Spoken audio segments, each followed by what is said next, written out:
Di Gumilang Farm ya. Hewan ketika nangis berarti ada yang sedang diderita itu, entah luka di mana.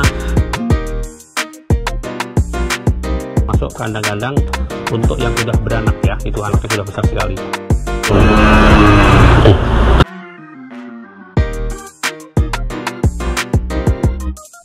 Dari bobot yang sapi-sapi kecil itu, sapi anakan dari 5 bulan itu biayanya biasanya 400 sampai 500 ribu per bulan gitu ya. Kemudian kalau sapi-sapi tanggung itu sekitar 600 sampai dengan 800 ya. Kemudian sapi yang besar itu biasanya 800 sampai dengan 1, ya 1,2, kalau yang jumbo biasanya 1,5. Nah, dengan pakan kami menggunakan pelet yang seperti mungkin teman-teman tahu di Gumilang Farm ini kadang-kadang punya keuntungan double. Misalnya pembesaran itu biasanya hanya cukup besar, tapi alhamdulillah tidak hanya besar tapi juga gemuk seperti yang ada di ini. Ini kan sebetulnya baru keluar dari kandang koloni yang awalnya untuk pembesaran, tapi alhamdulillah besar iya, gemuk iya gitu loh, itu keuntungannya. Potong tadi ya, itu ya teman-teman ya. Memang tentunya semuanya tidak harus langsung ideal, tidak semuanya langsung banyak, mungkin juga bisa melalui dari 1-2 ekor. Kandang juga demikian, kami selalu mengedepankan yang penting jalan dulu, karena sebuah usaha itu sebetulnya yang paling bagus adalah segera dimulai, bukan usaha yang hanya dipikirkan terus, dihitung-hitung terus gitu ya, yang nantinya tidak jalan-jalan. Kalau toh kita nggak mampu, nggak bisa sambil belajar sambil jalan, ya tetap aja langsung terjun aja. Nanti kita akan banyak yang kita pelajari, dan kita yang penting jangan pernah berhenti belajar. Di peternakan itu saya merasakan tidak pernah berhenti belajar. Ada terus hal yang baru, dari bahkan kasus-kasus pun akan menjadi satu pelajaran ya. Ada sedikit demam ya, kasih suntikan penurun panas. Jangan disut mereknya ya.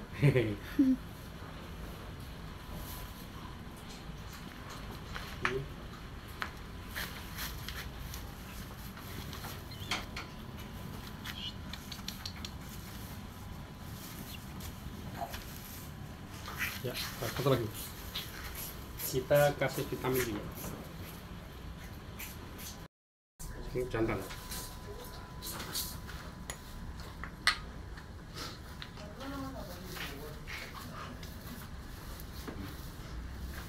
Ya.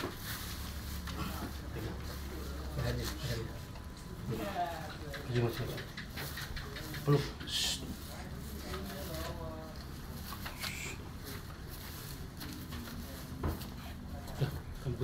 Dah. Oke.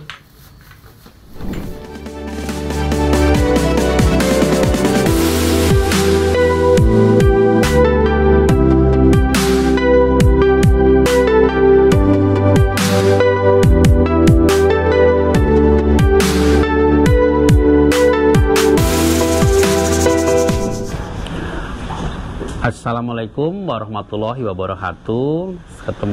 Jumpa lagi di Gumilang Farm. Selamat pagi, salam sejahtera, salam sehat untuk saudara-saudaraku semua, sahabatku semua dimanapun Anda berada. Pagi ini saya ada di farm kami di Gumilang Farm. Di belakang kami ini adalah sapi-sapi potong ya, yang mungkin teman-teman sebagian sudah pernah melihatnya. Nah, beberapa sahabat-sahabat bertanya bagaimana nih mensiasati atau membiayai sapi-sapi potong ini yang relatif ini pengeluaran sepanjang tahun sampai nanti final di Lebaran Haji, atau mungkin beberapa yang bisa keluar di 5 bulan. Nah, pagi ini insya Allah akan saya sedikit informasikan gitu, akan buka sedikit rahasia pembiayaannya. Tentunya sapi-sapi potong ini terbagi beberapa segmen gitu ya. Ada yang segmen pembesaran ya, itu di kandang koloni sebelah sana ya. Nah, mungkin di video sebelumnya juga teman-teman pernah melihat ya di kandang koloninya. Itu ada beberapa yang segmen kandang pembesaran atau sapi pembesaran, ada di tanggung ya, sapi tanggung bakalan, dan juga ada juga di sapi-sapi yang agak besar ya. Itu berbeda pembiayaan masing-masing, memiliki biaya yang berbeda-beda besaran biayanya ya. Oke, kalau untuk di sapi-sapi yang di koloni sana, yang pelihara dari kecil, itu biasanya kami pelihara dari usia 5 bulan. Kemudian kita besarkan, nanti menjadi satu ukuran yang lebih besar atau bakalan. Kemudian ada juga yang memang sudah masuk itu di sapi-sapi tanggung ya, di bobot 300-350 ya. Kemudian ada lagi yang sudah masuk di bobot 400. Nah, contoh saja misalnya dari bobot yang sapi-sapi kecil itu, sapi anakan dari 5 bulan itu, biayanya biasanya 400 sampai 500 ribu per bulan.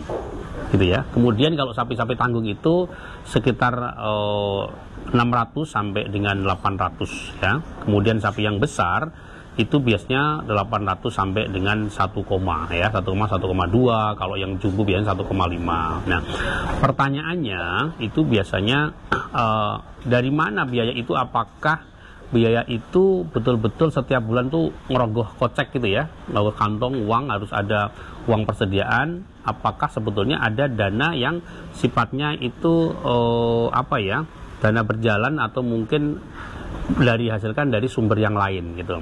Nah, pagi ini saya sampaikan ya, bahwa sebenarnya kami ini selalu membuat satu rasio perbandingan biaya. Ketika kita membeli sapi potong sekian, maka kami juga harus membeli sapi yang untuk biayain ini, yaitu adalah sapi perah gitu ya. Di sebelah sana nanti saya ajak, kami punya sapi perah.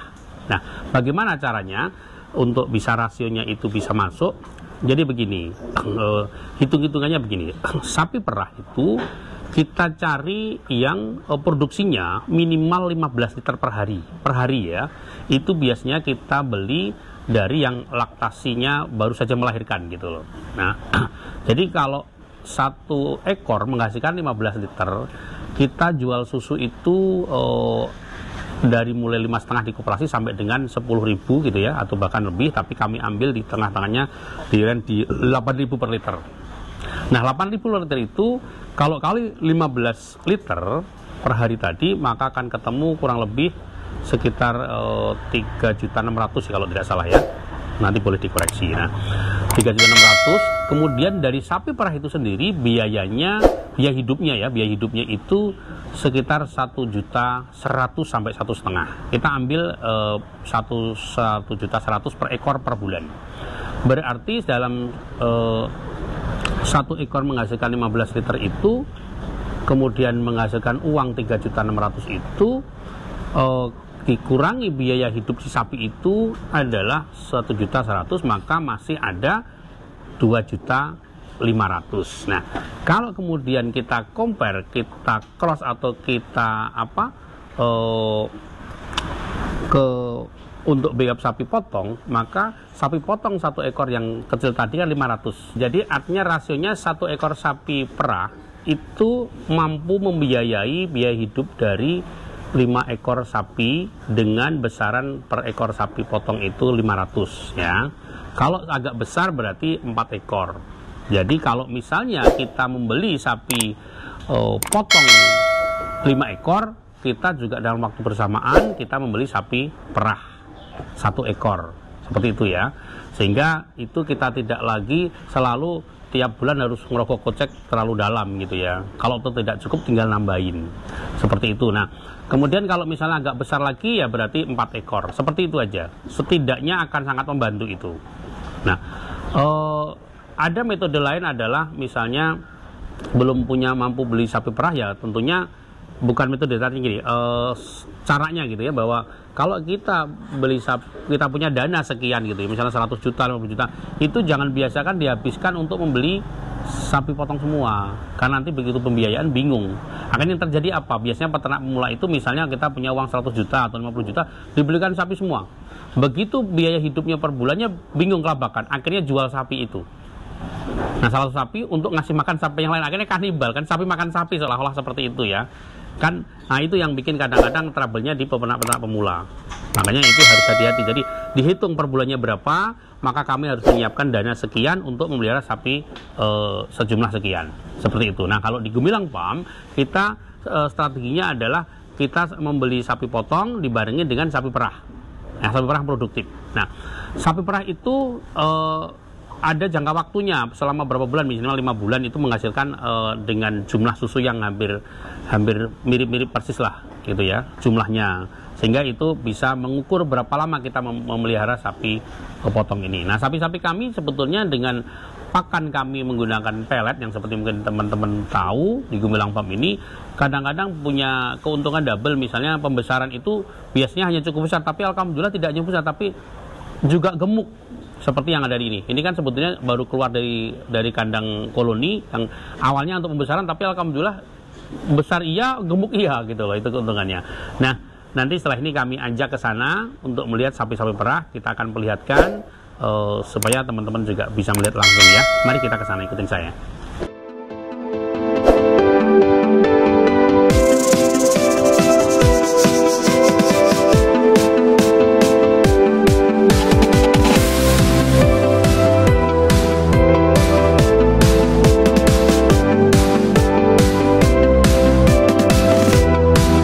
Ya, ini sapi-sapi perah kami ya, atau sapi Eva kami.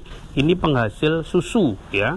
Penghasil susu yang tadi saya ceritakan, inilah yang menopang biaya dari sapi-sapi potong kami ya. Ini sebagian besar sangat tertopang dari hasil susu ini ya, dengan tiap pagi diperah sama sore ya. Karena dengan dipotong biaya hidup sapi ini sendiri, maka akan menghasilkan, akan tersisa yang tadi angkanya sudah kami sampaikan, itu akan menopang dari biaya hidup sapi potong yang tadi saya sebutkan. Contohnya ini, satu persatu kita lihat ya. Yang paling pinggir ini bisa menghasilkan susu 15-17 liter per hari ya. Oke, nanti kita lihat dari belakangnya juga. Kemudian yang ini sekitar 15 liter ya. Oke. Ya, sebelahnya ini sama, ini bahkan yang 3 ekor ini kadang-kadang pernah mencapai 20 liter ya. Sekarang mungkin di angka 18 literan ini ya. Ini ya, seperti ini. Oke. Nah, ini andalan kami ini cukup jumbo dan memang punya performa yang berbeda, penampakan fisik berbeda. Ini sapi-sapi impor Australia, masih ada tagnya ini ya. Ini unggulan kami ini mampu menghasilkan 25 liter per hari ya, di masa-masa produksinya.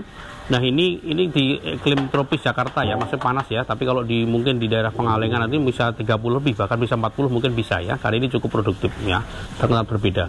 Nah, seperti ini. Nah, ini juga dan sebagainya ada di bawah.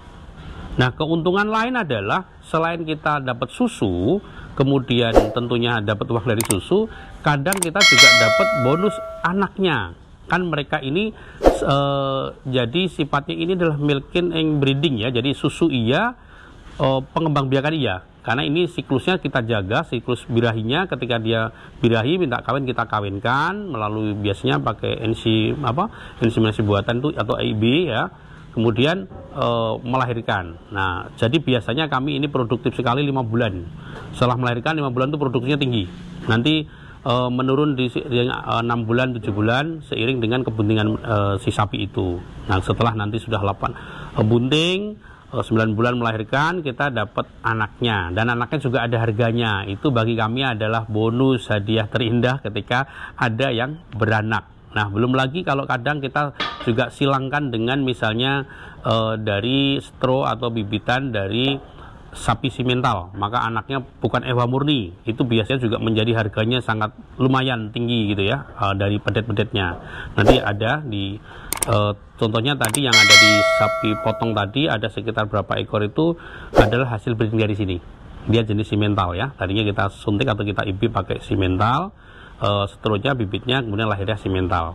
Nah, ini sebetulnya adalah salah satu yang tadi saya sebutkan sumber dari atau yang menopang, membantu untuk pembiayaan si sapi potong tadi ya. Itu ya teman-teman ya.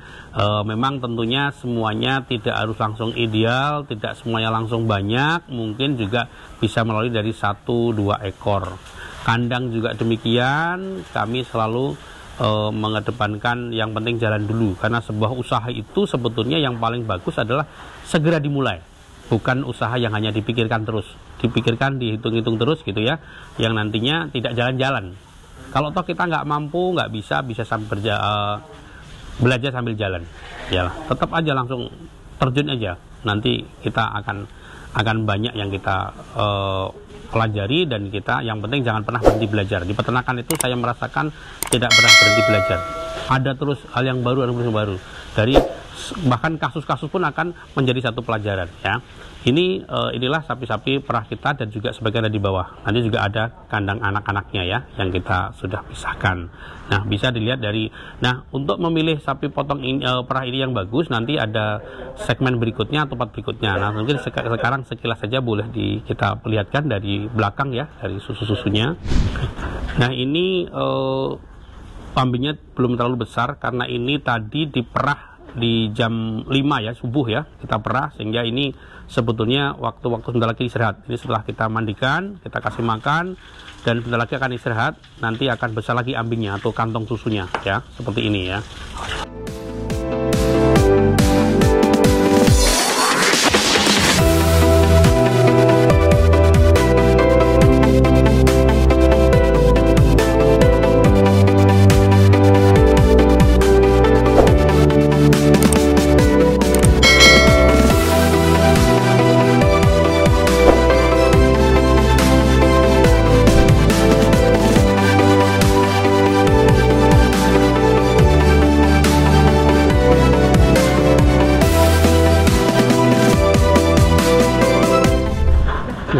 Ini yang tadi pagi baru lahir ya, alhamdulillah dikasih rezeki di akhir tahun ini, jenis kelamin betina ya, alhamdulillah cukup besar ini masih belajar berdiri ya, ini tadi lahir. Nah, ini yang tadi ceritakan bahwa ini bonusnya ya, ini bonusnya di luar yang tadi hasil susunya. Ini adalah anaknya, akan kita taruh di sini dulu. Ini khusus kandang yang habis lahiran, dan nanti kita kasih susu ya. Biasanya kami langsung pisahkan, nanti susunya menggunakan drop ya.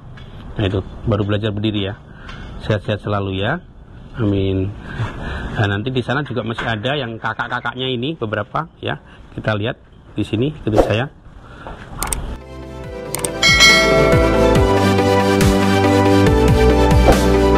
Nah, ini yang sedang bunting ya, ini sedang bunting. Ini insya Allah mungkin nggak lama lagi akan lahiran ya. Oke. Nah, ini anak-anaknya sudah ada umur 1 bulan ya. 1 bulan ini ada kakaknya yang tadi lah. Ya, ini alhamdulillah bonus-bonus kami di Gemilang Farm ya. Ini anaknya kita bikin kandang khusus ya. Ini harus hangat ya. Dan kita umbar di sini. Lucu-lucu ya. Tuh ini baru bangun tidur pada ngulet-ngulet. Nah, ini anak-anaknya ya, yang ini sudah umur 1 bulan lebih, ini 1 bulan kurang ya. Ini bonus ya. Mudah-mudahan sehat selalu ya, amin. Baik sahabat Gemilang Farm dimanapun Bapak Ibu berada, terima kasih sudah menonton video kami, dan semoga ada manfaatnya. Mohon maaf jika ada kekurangan, dan mohon dukungannya. Jangan lupa untuk selalu mengikuti video-video kami, dan untuk itu mohon dukungannya untuk berkenan men-subscribe, share, like, dan komennya. Dan sampai jumpa di video-video berikutnya. Kami akan insya Allah akan selalu men-share pengalaman-pengalaman kami atau kegiatan kami yang ada di Gemilang Farm. Terima kasih. Wassalamualaikum warahmatullahi wabarakatuh.